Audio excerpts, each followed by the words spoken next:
Bonjour à toutes et à tous, toujours depuis cet espace conférence de Global Industries. Nous allons évoquer pendant cette rencontre l'investissement autour du climat et sur ce grand plan de relance. Eh bien, BPI va jouer un rôle majeur, très important, et nous allons discuter de cette implication de BPI avec Anne Guérin. Bonjour. Bonjour. Alors, vous êtes directrice exécutive de BPI France et on va évoquer avec vous ce grand plan pour le climat qui a été lancé récemment et du coup qui concerne l'industrie, qui concerne au premier plan énormément de secteurs. Alors, on va attaquer cette rencontre et cette explication, un petit peu cette exploration du sujet, parce qu'on sait que le climat aujourd'hui, c'est un sujet qui devient sensible partout, dans l'actualité, à tous les niveaux. Et donc, il y a cette envie d'accompagner les entreprises dans une meilleure prise en compte de l'impact environnemental, des préoccupations écologiques. Alors tout d'abord, on connaît bien la BPI sur ce salon Global Industries. On vous connaît par votre rôle moteur de financement de l'industrie. On ne vous connaît pas forcément dans la partie environnementale. Comment ça s'est fait la jonction entre... Vous avez raison, c'est vrai que c'est assez nouveau. On est très positionné sur l'industrie, mais on est surtout la banque de la croissance. BPI France, notre vocation, c'est de financer, d'accompagner la croissance des entrepreneurs français. Or, aujourd'hui, il y a un défi de taille dans cette croissance, c'est l'enjeu écologique et l'enjeu climatique. Clairement, on s'aperçoit qu'aujourd'hui, une entreprise qui ne se met pas en transition, elle est à la cible en danger de mort. Pourquoi? Parce qu'on a nos grands comptes qui sont en train de verdir leur supply chain, tout le long de leur... Donc, d'exiger de leurs fournisseurs de se verdir. On a les financiers qui de plus en plus mettent des exigences climatiques dans leur financement, que ce soit des financiers en dette ou des financiers en capital. Et puis on a les risques physiques liés à la transition. Les risques physiques, c'est le fait d'avoir un bâtiment qui est dans un endroit qui est d'un seul coup exposé aux intempéries, mais on a aussi les risques de transition. Qu'est-ce que c'est les risques de transition? Je prends un exemple, si vous êtes transporteur d'hydrocarbures, il faut peut-être que vous revoyiez votre métier. Voilà, donc toutes ces raisons-là, elles nous réveillent un peu sur le fait qu'il faut que les entreprises se mettent en transition. Donc c'est la raison pour laquelle on s'est intéressé profondément à ce sujet, parce qu'on est aussi la banque de la transformation. On a une capacité à faire bouger les chefs d'entreprise et on a considéré que c'était un devoir. C'est particulièrement vrai pour l'industrie, parce que toutes les entreprises, tous les secteurs doivent se mettre en transition, mais c'est particulièrement difficile dans l'industrie. Pourquoi? Parce que ça peut supposer de revoir complètement son cycle de production. On a des enjeux de déchets, on a des enjeux de décarbonation, on a même des enjeux de biodiversité dans l'industrie, à cause de l'emprise foncière et de ce qu'on peut rejeter. Donc c'est particulièrement ardu dans l'industrie. Il se trouve que BPI France est particulièrement, vous l'avez dit, très impliqué dans le secteur industriel. C'est entre 20 et 60% de nos interventions qui sont sur l'industrie française. Donc on a un marqueur fort sur la French Fab et on sait que c'est là que c'est le plus difficile et donc c'est là aussi, c'est la raison pour laquelle on s'intéresse à cette transition des entreprises. Et alors on va voir à quel point c'est pertinent parce que finalement votre expertise à la fois sur l'industrie, je dirais lourde, tout ce qui est ETI, PME et grosses entreprises, vous les accompagnez, vous les connaissez bien et puis vous avez aussi un rôle à jouer sur le plan de l'innovation, des startups, de l'accompagnement des jeunes pousses. Donc cette jonction-là, elle était intéressante sur ce sujet-là, on en reparlera tout à l'heure. Et donc, on voit un peu le pourquoi on est venu vous chercher. Comment va se développer maintenant ce grand programme? Si on fait l'historique un peu, donc le plan de relance, il a été imaginé, conçu, voté et lancé il y a maintenant un peu plus d'un an. Et donc, à l'intérieur de ce grand plan, il y a toute une partie qui va concerner le climat. Tout à fait. On a donc annoncé en septembre, il y a juste un an, avec la Caisse des dépôts, un plan climat de 40 milliards d'euros, donc tout à fait massif, avec la Banque des territoires, plus exactement. Donc, comme les deux côtés un peu d'un même fruit, BPI France étant concentré sur les entreprises et les entrepreneurs, et la Banque des territoires sur les collectivités locales et les infrastructures. Donc, on a annoncé ce plan. Alors, si je décline un petit peu ce plan, il est très complet.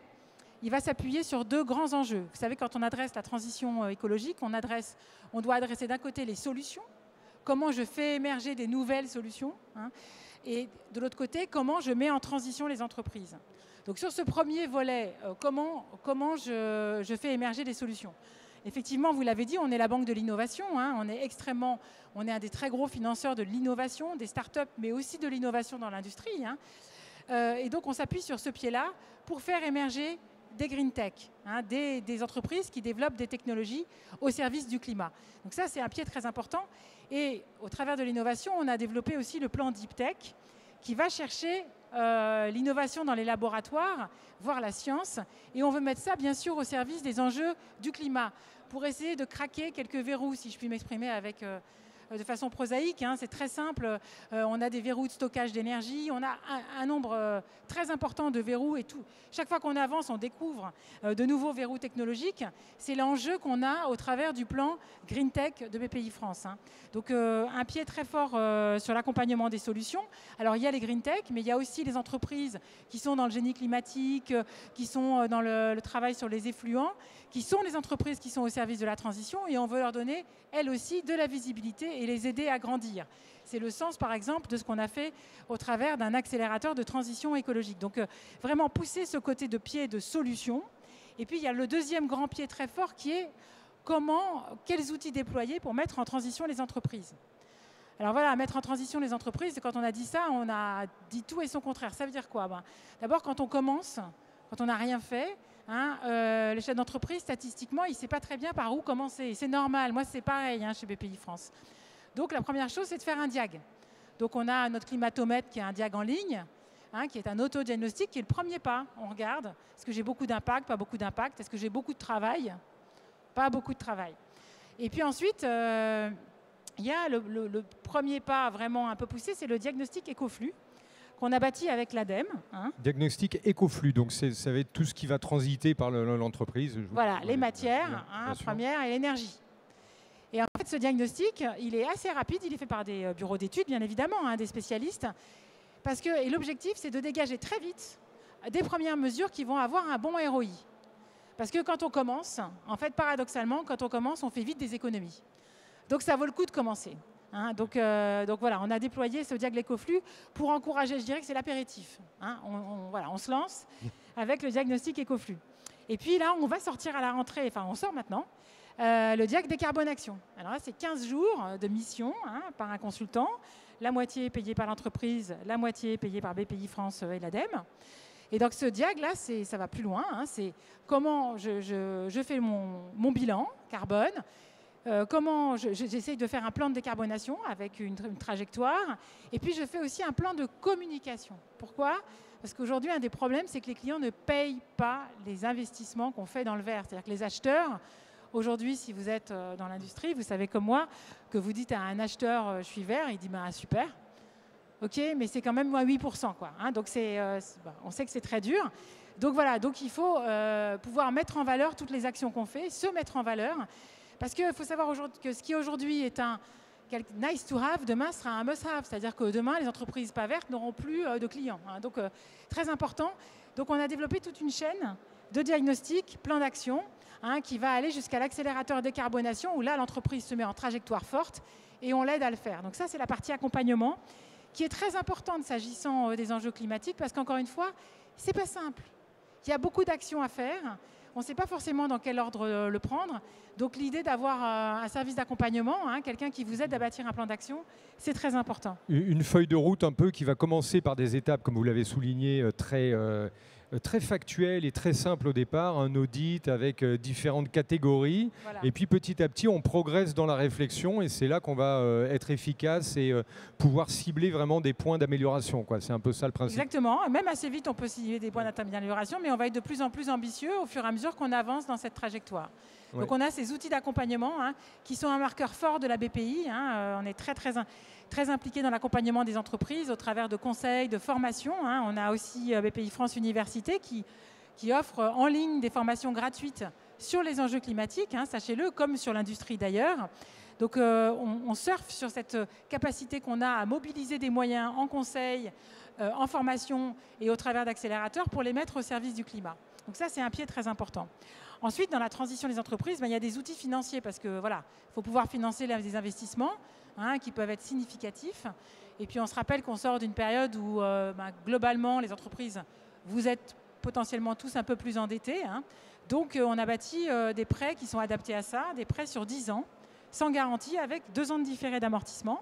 Nos prêts verts, un prêt vert relance, dans le cadre du plan de relance, qui ont été financés par le plan de relance et qui ont vocation à financer les investissements verts sur une durée longue. Investissements verts, y compris les investissements immatériels. Formation des collaborateurs. Quand on commence à dépenser beaucoup d'argent pour avoir des labels, ceux qui l'ont fait savent que des démarches de labellisation, ça peut coûter très cher. Donc voilà, ce sont des exemples parmi d'autres, mais nos prêts verts permettent de financer les investissements de transition des entreprises.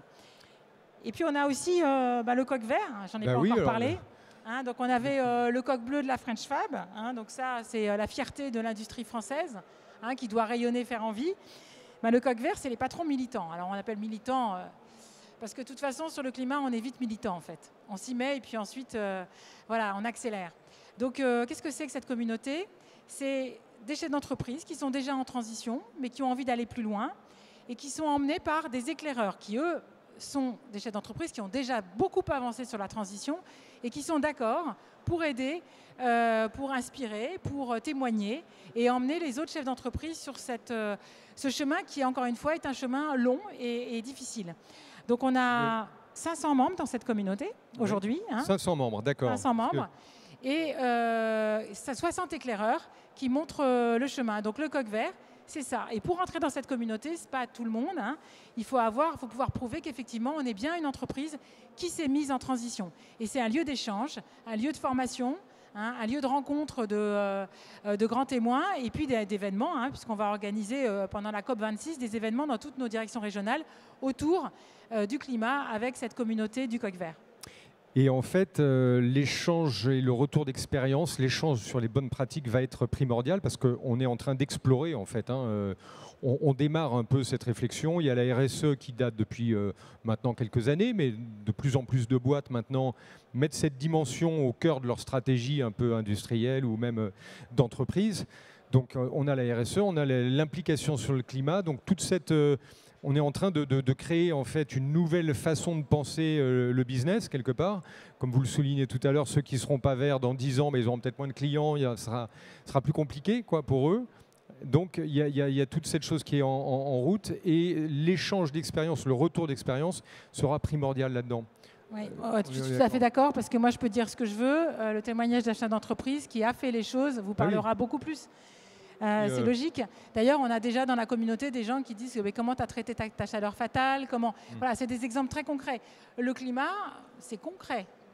C'est très concret, c'est pas des incantations, c'est des actions concrètes, c'est comment je traite ma chaleur fatale, comment je diminue mes déchets. Et alors, vous parliez de revoir sa façon de faire le business. Donc, il y a tout l'enjeu de l'éco-conception. L'éco-conception, c'est pas simple. Donc, voilà, comment on se met dans une démarche où on va préintégrer ces enjeux écologiques et d'environnement, mais ça aussi, on peut vous aider à mettre en place ce genre de démarche. Et puis après, il y a aussi l'enjeu d'avoir des bras pour faire, parce que vous êtes en général très pris, vous les dirigeants. Vous faites déjà plein de choses. Et donc, on a mis en place le VTE vert. Donc là, c'est un jeune, diplômé, ingénieur en général, qui va venir faire une mission dans votre entreprise pendant 12 mois, sous forme de CDI, CDD. Un contrat est assez souple. Et pendant 12 mois, il a une vraie mission sur les enjeux écologiques de l'entreprise. Ce n'est pas du greenwashing. C'est très sérieux. Donc, vous fixez des objectifs, vous, assez concrets, sur un certain nombre de sujets. Et donc, vous avez là à disposition un jeune ingénieur qui, pendant 12 mois, va consacrer 100% de son temps à ça. Et voilà. Ça sera votre bras vert, j'ai coutume de dire. Voilà. Quelqu'un qui va pouvoir porter ces enjeux-là et contribuer. Parce qu'en fait, quand on commence, on s'aperçoit que très vite, ça s'élargit. Il y a énormément de sujets. Et donc, si on peut avoir de l'aide, c'est important. Sachez qu'il y a quand même un dispositif d'aide. Ce n'est pas, à mon avis, le plus important, mais il y a quand même 12 000 € d'aide pour financer le contrat de ce jeune VTE vert. On a 30 jeunes là qui ont déjà commencé et ils sont très contents. Et c'est intéressant aussi, pourquoi ? Parce que c'est un moyen d'attirer un talent dans l'entreprise. On sait tous que ce n'est pas forcément facile d'attirer des talents dans les ETI, les PME, dans les territoires et dans l'industrie. Oui, oui. Et donc là, parce que nous, on a beaucoup d'étudiants qui sont très intéressés parce qu'il y a du sens dans cette mission, parce qu'ils ont le sentiment qu'ils vont pouvoir contribuer à l'amélioration de l'empreinte d'une entreprise. Et donc, c'est l'occasion aussi d'attirer des jeunes talents dans les entreprises. Un observateur extérieur qui va aussi avoir pour rôle un peu de fédérer, de focaliser l'attention des collaborateurs, parce que ce n'est pas toujours évident dans une entreprise de trouver la personne qui va s'occuper du green, enfin de développer un peu les bonnes pratiques, la bonne conscience en termes environnementaux. Et du coup, le fait d'avoir une personne extérieure comme ça permet d'avoir un petit référent, un observateur, et ça mobilise peut-être beaucoup plus les gens que si c'était quelqu'un de l'interne.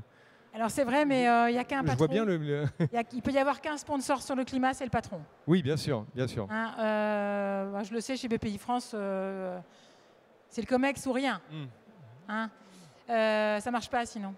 Ça ne marche pas, mais c'est parce que c'est fondamental cette affaire. Ce n'est pas du tout gadget, ce n'est pas RSE, je coche des cases. C'est quand même une remise en cause fondamentale. Donc ça veut dire des changements de pratique à tous les niveaux. Et donc ça est forcément porté par le patron. Ce qu'il y a, c'est que ça doit être initié par le patron. Et quand je dis le patron, c'est au sens féminin et masculin du terme. La patronne aussi, parce qu'il y a des fois, c'est qui la patronne? Le ou la chef d'entreprise. Oui. Donc c'est porté au plus haut niveau, mais ensuite, et je peux vous dire que les entreprises qui se sont mises en transition en témoignent toutes, c'est très vite, beaucoup de salariés s'approprient la démarche. Et chacun va travailler dans son domaine. Et très vite, on a des petits groupes de travail qui se mettent en place. Et très vite, les propositions viennent des équipes. Donc là aussi, c'est un formidable outil d'animation interne. C'est un formidable outil pour emmener ses collaborateurs et c'est un formidable outil pour attirer des talents. On avait Mademoiselle Dessert qui a témoigné à Jour E, je vous parlerai de Jour E, et qui est donc une entreprise qui fait de la pâtisserie surgelée, qui fait 400 millions de chiffre d'affaires, une ETI qui s'est vraiment mise très fortement en transition. Elle croule sous les CV. Le dirigeant me disait, mais c'est incroyable les gens qui postulent chez moi. Parce que je suis en train de devenir Bicorp, parce qu'on a vraiment fait notre chemin de transition. Pas faire de greenwashing, attention. Non, bien sûr. Vraiment, on a d'un seul coup, il y a une attractivité très importante de l'entreprise. Donc il faut savoir aussi que non seulement c'est une question de survie à terme, mais c'est aussi un très joli moyen d'attirer des très beaux talents dans son entreprise. Alors, on pourrait revenir sur un point, c'est, vous avez dit en entrée tout à l'heure en ouverture, que vous allez vous associer au territoire, à la Banque des Territoires, pour développer ce plan climat. Il est beaucoup question aujourd'hui de collaboration dans l'open innovation. Il va falloir un peu assembler, aligner les énergies. Le territoire a un rôle très important à jouer, si on parle d'économie circulaire dans le recyclage, dans toutes ces choses-là à mettre en place. Donc ça va être un partenaire, il y aura les entreprises finalement, BPI, et puis le territoire qui a vraiment un rôle à jouer, et on va associer ces trois forces, compétences potentielles pour être efficace finalement, parce que le territoire, il a une carte à jouer, bien sûr.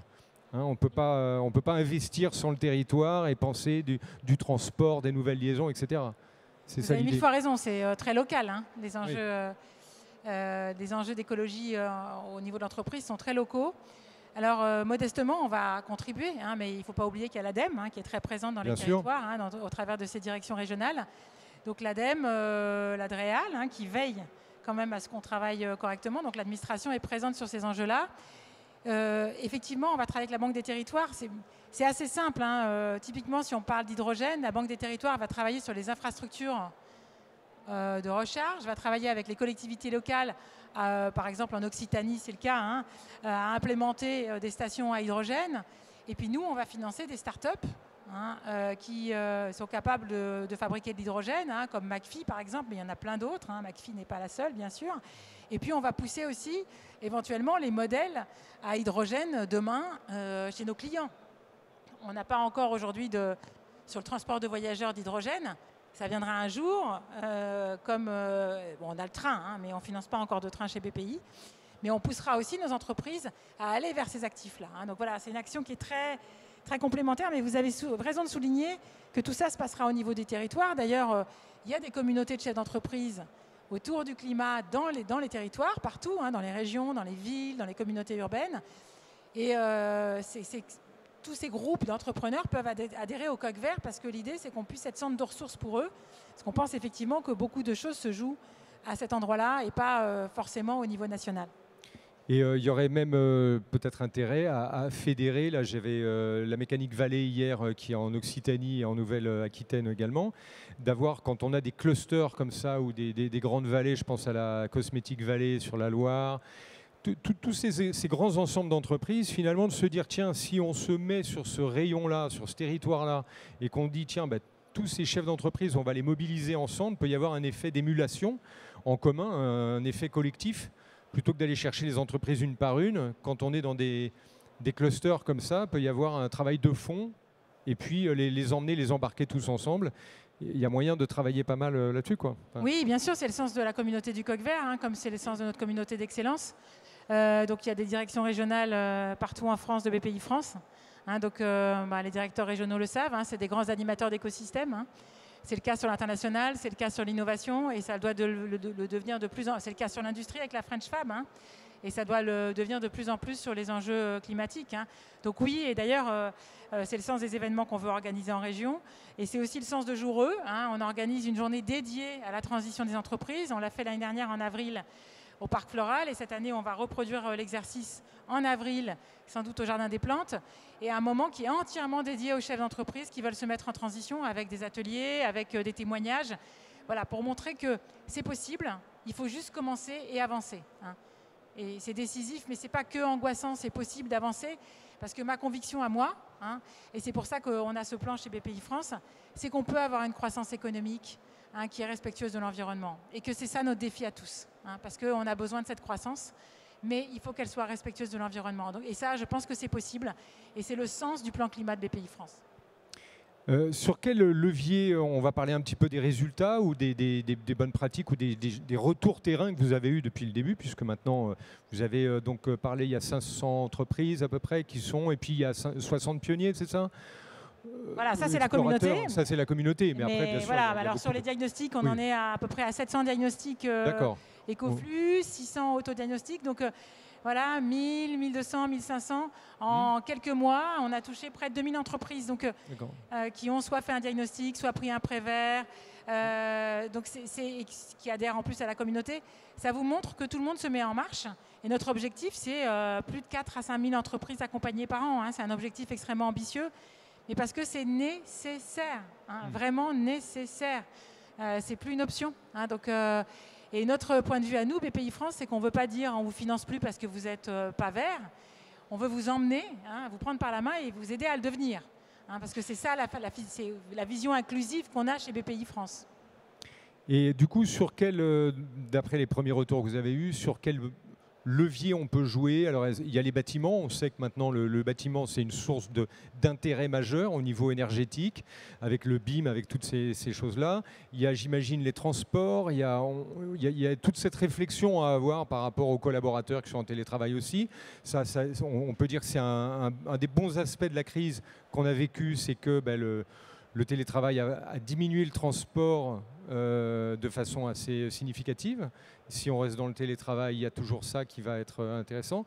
Donc il y a plein de leviers. On a les bâtiments, on a le sourcing, tout ce qui est approvisionnement matière. Quels sont les leviers les plus immédiats sur lesquels on peut jouer dans cette démarche? Alors c'est très sectoriel cette affaire. Oui, bien sûr. Alors, voilà, je prends une boîte de transport, c'est assez clair. Hein. Alors la boîte de transport, marchandises ou voyageurs, c'est pas facile. Hein. Aujourd'hui, 97% du parc est diesel. Voilà. On part de ça. Et les offres, elles sont quasi inexistantes, hein, sur l'électrique, etc. On a un peu de gaz, d'énergie de transition. Mais donc, qu'est-ce qu'on dit à un transporteur? On dit, on va commencer par éventuellement faire un peu de gaz, effectivement. Et puis ensuite, travailler sur l'éco-conduite, travailler sur un certain nombre de sujets. On peut travailler sur les beaux carburants. Enfin, voilà, on y va progressivement. Après, il y a aussi l'histoire du dernier kilomètre. Comment je gère mon dernier kilomètre avec un hub. Et donc, on finance et on accompagne des gens qui font le dernier kilomètre vert. Hein, là, avec de l'électrique, parce que dès qu'on est sur des petits utilitaires, on a beaucoup plus d'offres. Donc le transport, sujet très important en France, hein, essentiel. Les bâtiments, alors les bâtiments, c'est la tarte à la crème, mais quand on dit les bâtiments, c'est tellement tellement variable selon les cas. Dans l'industrie, c'est absolument pas ça qui est l'enjeu le plus massif. Hein. Dans l'industrie, c'est souvent le cycle lui-même qui est très énergivore. Hein. Je chauffe, je refroidis. Voilà, rien que ça, c'est ça l'enjeu. Hein, donc, en fait, le bâtiment, c'est une des briques. Alors, il existe plein de choses sur le bâtiment. Sachez quand même que nous, on a un outil extraordinaire qui s'appelle la cession bail immobilière. Hein. On vous rachète vos murs. Hein, et on vous les finance sur 12 ans. Et avec ça, vous faites, si vous voulez faire une vraie rénovation énergétique, très important. Très important dans le tertiaire, où là, c'est l'essentiel, en revanche, de l'empreinte. Donc, quand on est dans le tertiaire, en général, le bâtiment et les trajets des collaborateurs, c'est l'essentiel. Il y a quelque chose qu'il ne faut pas oublier, c'est que c'est vrai qu'on a supprimé des trajets. En revanche, l'empreinte numérique, elle monte. Hein, oui. 3,5% au niveau de la planète, 7,5% prévu en 2025, hein, de part des émissions de gaz à effet de serre liées à l'activité numérique. C'est pas rien. Bien sûr. Alors, il y a une part qui est liée à l'utilisation, mais il y a une grosse part qui est liée à la fabrication de ces instruments. Donc, le numérique, ce n'est pas la solution en soi. En tout cas, on doit progresser aussi sur notre façon d'utiliser le numérique, hein, devenir plus économe dans notre façon de l'utiliser. Donc, voilà. Hein, et puis, quand on reste chez soi et qu'on se fait livrer, il y a quand même à un moment un peu de transport. Oui, mais alors là, quand on se fait livrer chez soi, je trouve que là, c'est de la flemmardise parce que quand on est chez soi, on peut se faire à manger. A priori, hein. Après, normalement. Je vous laisse ce jugement. Voilà, c'est un jugement très personnel. Et donc, on voit les résultats, on voit la feuille de route que vous êtes fixée. Là, on est en 21, la loi est passée il y a un an, ça se développe. Ce qu'on évoquait tout à l'heure, c'est que ça va être vraiment une démarche qui va rentrer progressivement dans les esprits, dans les comités de direction, et ça va être maintenant permanent, ça va être une place. La RSE, l'environnement, va être une préoccupation dans toutes les entreprises, et pour longtemps et pour tout le temps, quelque part. Hein. Donc, ce n'est pas marqué dans le temps, ce n'est pas un plan qui va durer 10 ans et après tout va bien. C'est le début d'une recontextualisation un peu de l'industrie du travail, quelque part. Hein. Oui, alors, on est là-dedans, non? Vous avez raison, mais c'est une mobilisation massive. Oui, on met 40 milliards, tous c'est nos énorme. métiers, tous les métiers de BPI France, toute la puissance financière de BPI France au service de cet enjeu. Hein. Donc c'est vraiment important. Les collaborateurs sont extrêmement mobilisés, tant sur l'accompagnement que sur le financement, même sur le capital investissement. Parce qu'on est un très gros investisseur, on ne rentre pas dans une entreprise sans faire une due deal verte. C'est fini. Hein. Donc on va challenger le dirigeant sur cet aspect-là, c'est normal. Pourquoi? Parce que la valeur d'une entreprise dans 10 ans, qui n'a pas fait les CAPEX nécessaires à sa décarbonation, ce n'est pas la même que celle d'une entreprise qui les a fait. Hein. Il y a une notion de dette climat qui va peu à peu émerger. Hein. Donc on a une vraie responsabilité quand on investit de challenger le dirigeant et le COMEX sur ces aspects-là. On est aussi au board et en tant que tel, on va jouer un rôle important pour la création au sein des conseils d'administration de comités climat qui viennent challenger les dirigeants sur ces aspects-là. C'est très important. Hein. On le fait nous-mêmes au board de BPI France. Hein. Bien sûr, on essaye de s'appliquer ce qu'on demande aux autres de faire. Donc voilà, il y a une mobilisation générale. Ce qui est certain, c'est que c'est une démarche, c'est comme l'amélioration continue pour ceux qui en font. Hein. Voilà, c'est permanent. Hein, c'est permanent. Une fois qu'on a commencé à initier cette réflexion et cette démarche, on continue à la nourrir. Donc nous, notre plan, il est vivant. En fonction des retours d'expérience des dirigeants, on va adapter les outils. Là, j'ai des demandes de nouveaux outils financiers. Donc, on va les proposer au gouvernement, de nouveaux outils financiers pour mieux accompagner encore cette transition. Et puis, on est à votre écoute sur les difficultés et les besoins que vous avez sur cette transition. Parce que vous avez raison, hein, c'est un plan qui est mouvant et qui se transforme au fur et à mesure. Est-ce qu'il y a des régions qui sont plus en avance que d'autres? Comment vous avez des premiers retours terrain là-dessus? Est-ce qu'il y a des entreprises, des secteurs qui sont plus mobilisés? Je sais que ceux qui sont vraiment avec des normes très très sérieuses, qui utilisent des produits chimiques, tout ça, c'est vraiment une préoccupation depuis très longtemps. Il y en a d'autres qui arrivent un peu sur le marché aujourd'hui. Vous avez constaté des disparités, soit de secteur ou de territoire, depuis le début? Non, pas de territoire, certainement pas. Alors, il y a des régions qui sont plus dynamiques en investissement, mais voilà. Et les chefs d'entreprise, toujours chefs, il y a 2 FE aussi, hein, voilà, je précise. Les chefs d'entreprise sont mobiliser, je dirais presque, c'est plutôt individuel, hein, c'est pas sectoriel. Alors effectivement, les fédérations peuvent jouer un rôle important en aidant les chefs d'entreprise, en indiquant des actions, en finançant des actions ou finançant des diagnostics. Mais la réalité, c'est que c'est multisectoriel. Hein. Moi, j'ai pas dans mes éclaireurs, j'ai des représentants du BTP, j'ai des représentants du transport, j'ai des représentants de l'industrie, j'ai même des représentants du négoce. Donc voilà, il y a vraiment de tous les secteurs d'activité. Hein. En fait, c'est des prises de conscience individuelles de chefs d'entreprise ou collectives, hein, qui font que les gens se lancent et donc sont plus avancés que d'autres. Hein. Alors, il faut savoir quand même que le réglementaire va tous nous rattraper. Hein.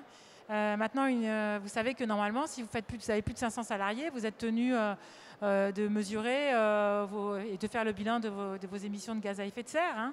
Donc voilà, je livre ça. Hein, je pense qu'il n'y a qu'à peu près 10 à 15% des entreprises qui l'ont fait. Donc voilà, le réglementaire va monter, hein, la pression va monter très fortement sur tout ce qui est mesure des gaz à effet de serre. Hein, c'est le début, hein, mais ça va monter très fortement. On va descendre les seuils à 250 salariés. Donc nous, on peut vraiment vous aider là-dessus, hein, à initier cette démarche, hein, de commencer à faire son premier bilan. Alors le bilan, c'est intéressant, mais ce qui est intéressant, c'est surtout... Qu'est-ce qu'on met en place derrière? Exactement. Hein, c'est la photo, mais c'est la photo de départ et elle est très importante parce que le climat, c'est sérieux et c'est des KPIs. Hein. On doit mesurer les progrès accomplis comme dans une démarche d'amélioration continue. Hein. Ce qu'on ne mesure pas n'a pas de valeur. Encore une fois, ce n'est pas incantatoire, ce n'est pas juste je recycle les papiers, quoi, hein. C'est vraiment beaucoup plus que ça, beaucoup plus profond. Et donc, c'est mesurable par des KPIs. Et ça, on peut vous aider à avoir un plan d'action avec des KPIs qui vous permettront de mesurer vos progrès. Hein, ça, c'est important. Sachez qu'on est en train, nous, chez BPI France, de mettre en place un cockpit vert dans notre banque en ligne où le dirigeant pourra se fixer des objectifs, hein, faire sa photo initiale, se fixer des objectifs et suivre, hein, l'atteinte de ses objectifs. Et il pourra partager ça avec ses salariés. Moi, je trouve que c'est très positif. C'est quelque chose de collectif, effectivement, il va falloir embarquer les troupes. Et encore une fois, vous le soulignez à plusieurs reprises, ça dépend du manager, ça dépend de la direction, de l'impulsion du patron.